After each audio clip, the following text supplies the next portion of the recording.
Hello everybody and welcome to Blue Goose Garage. I've been doing some sanding on this quarter. That was the second coat of primer. Uh, the spots you're seeing that look like they're high, rubbing your hand down through here, you can't feel anything now.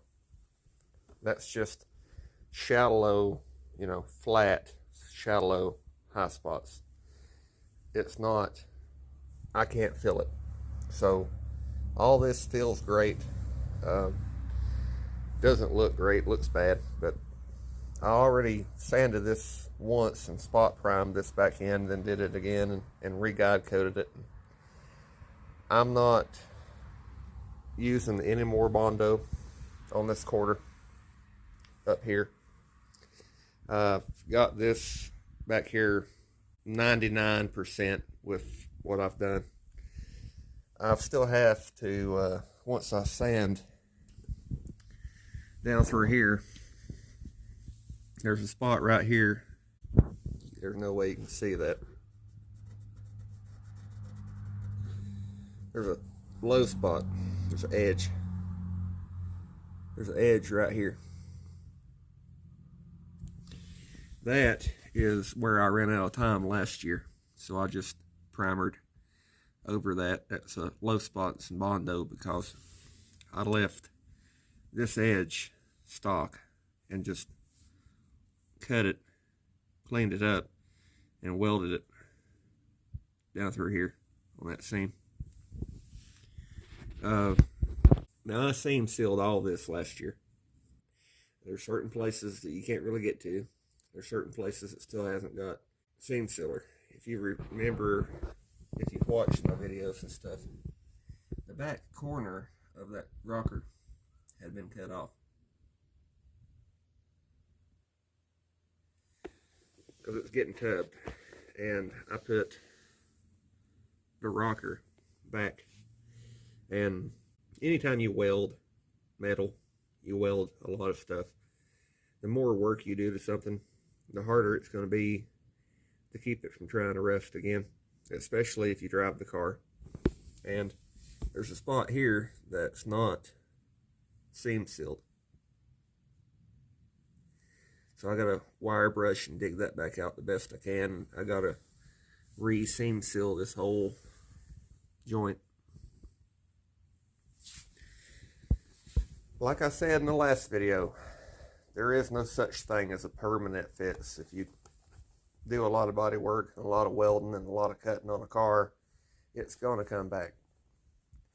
I know this, and the goal with fixing this car is to try to get it, a good year out of it, and then it'll, slowly go downhill over time. This is not a permanent fix. This is not going to be a permanent paint job. Even if it's as good as I can do, it's going to still have to be redone in 5-6 years. But that's the price you pay for fixing a totaled car. Even that's cracked back out. What do you do though? All right.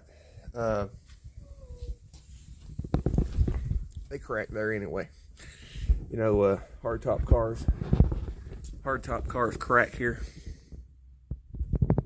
They crack here. That's what they do.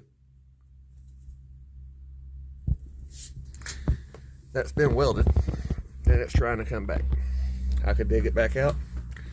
I could weld it again, and it's going to come back. So I'm just going to make it look good and paint it. All right, so I wanted to show you something. In 1970, Dad got a 8-track player for Christmas. That 8-track player was in a 55 Chevrolet, the red 67, the yellow 67, and finally his Blue Goose, the blue 67. It was in that car from 1972 until about 2002. He sold the car. He kept the 8-track player and a shift knob. But the 8-track player, he kept that because that was something that his mom and dad got him for Christmas when he was 15 years old, and he kept it. he's letting me run it in this car. That is the exact way that would have been in his blue car, mounted in the same place. That's not related. That's my cigarette lighter plug I had down here. I'm gonna try to put this probably inside this ashtray with a hideaway auxiliary port so I can charge my phone and stuff. So you see that comb right there? That comb was laying right here in the field for years. It was stuck to the windshield glue. It was down far enough that it was stuck to the windshield glue. I've kept it in an ashtray so it kind of just stays in the car. There's what this looks like. It's mounted to the 2 screws for the temperature control stuff. It's a Muntz. It actually works. But I get this feeling. We're gonna have to settle for that. It needs a belt, and probably needs the capstan cleaned and some stuff oiled, but it does work. Kind of got a copyright strike on a Boston song, so that's kind of why I had to edit that out. But that's the way his had it, with the exception of I added a wire up here to ground it. He had the wire tied to one of the screws, but I wanted it a little bit cleaner than that. It's all about trying to hide it. I don't like wires hanging down. Those are the 2 speaker wires. Those 2 are for my radio. Those are going to run to the rear eventually. But those are the 2 speaker wires. For a little while, in his Blue Goose and the other 67s, he had a set of speakers exactly like those. Those are probably either Muntz or Sparkomatic, or they're just old cheap set of rear speakers. I got those out of a junkyard. Those came out of a 67.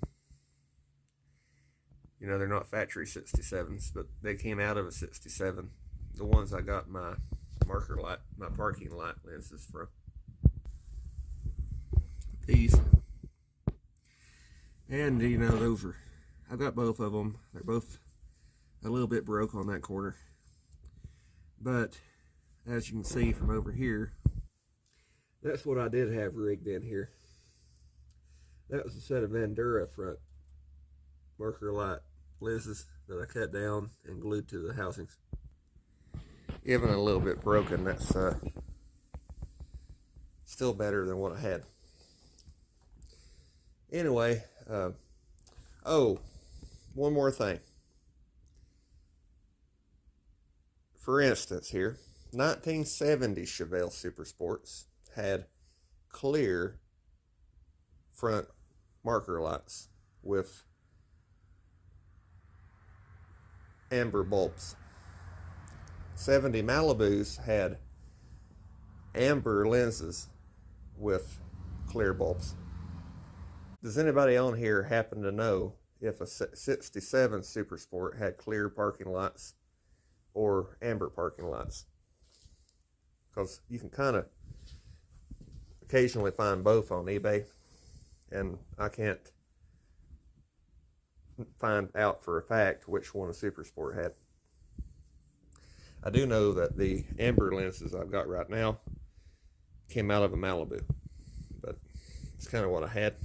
And like I mentioned, that's better than a set of cut down van lights. Anyway, I'll see you again next time. Thanks for watching. Bye.